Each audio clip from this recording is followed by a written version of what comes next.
fine, Ron Walker. How are you? I'm doing well. Good. So, talk to me about the significance of having this convention here in Detroit. It's very significant, Rhonda, as you know, somebody who's in Detroit and around Detroit.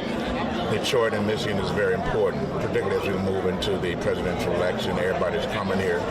All of the potential candidates and potential presidents, he or she, somebody's going to be the one in 2020.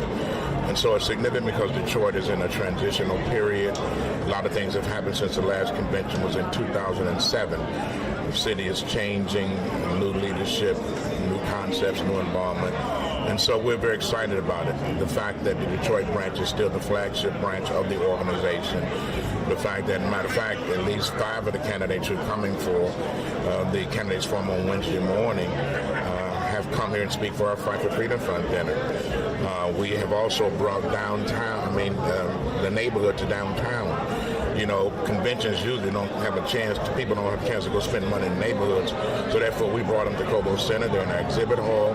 They're at Spirit Plaza around the City County building. So we're just having a great time. All the issues that we're discussing, health care, prison reform, education, which is key in Michigan, economic development. So it's a very exciting time for the city. And the fact that you have folk coming from all across the country who will go back to their hometowns and say, wow, I was in Detroit and it ain't what y'all thought it was. It's a whole different situation and we can't wait to go back. That's what this impact is in. So talk about what you hope the outcome will be after all of the meetings, all of the speeches. What do you hope that folks go home and do? Well, the charge is when we fight, we win. That's the theme of the convention. We want to energize people. We want them to go back, taking the messages that they got from the workshops and the plenary sessions, implement it into their communities. We want them to go back and emphasize being counted. The census is very important. That means dollars and cents. That means resources. That means congressional districts, infrastructure, health care, schools, education, which is why they were trying to put that phony question on the census ballot as we're not U.S. citizens. That's not even constitutional. The census deals with people just being counted so you know how many people you got to deal with. We want them to have that charge. I want them to go back to do major voter registration and education mobilization and taking your souls to the polls. Everybody has to get in this, Rhonda. You cannot sit this out. It's too critical.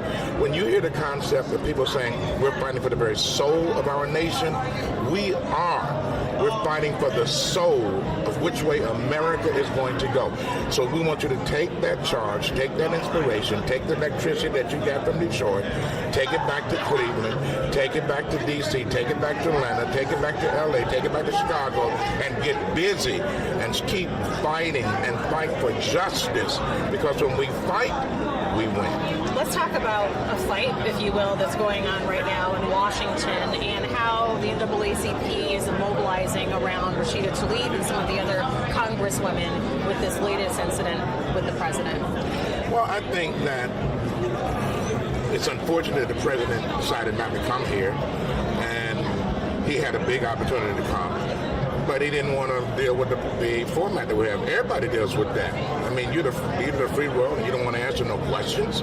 Surely you who say you're the most transparent president in the history, certainly you should have come and exposed yourself to your constituents. We are constituents too. We're U.S. citizens.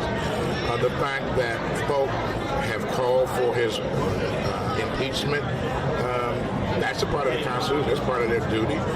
We recognize where Nancy Pelosi is. She's speaking this morning. We recognize where others may be. The fact is we have a very corrupt administration. The Mueller report indicates that in terms of what has happened.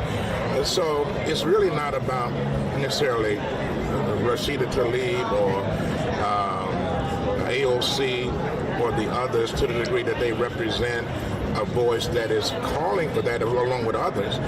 But it's really about whether or not we have somebody that's going to respect the people, respect the law, respect the Constitution, respect the dignity of people.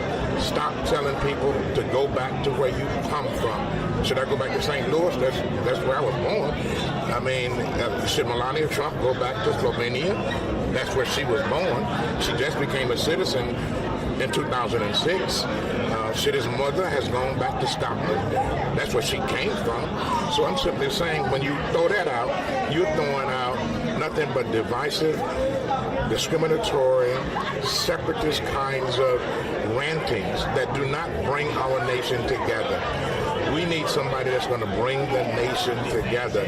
It's going to bring people together. And so we miss what preceded Donald Trump. Because even before that, we had somebody that was working to bring the nation together. Now we got somebody that's tearing it apart.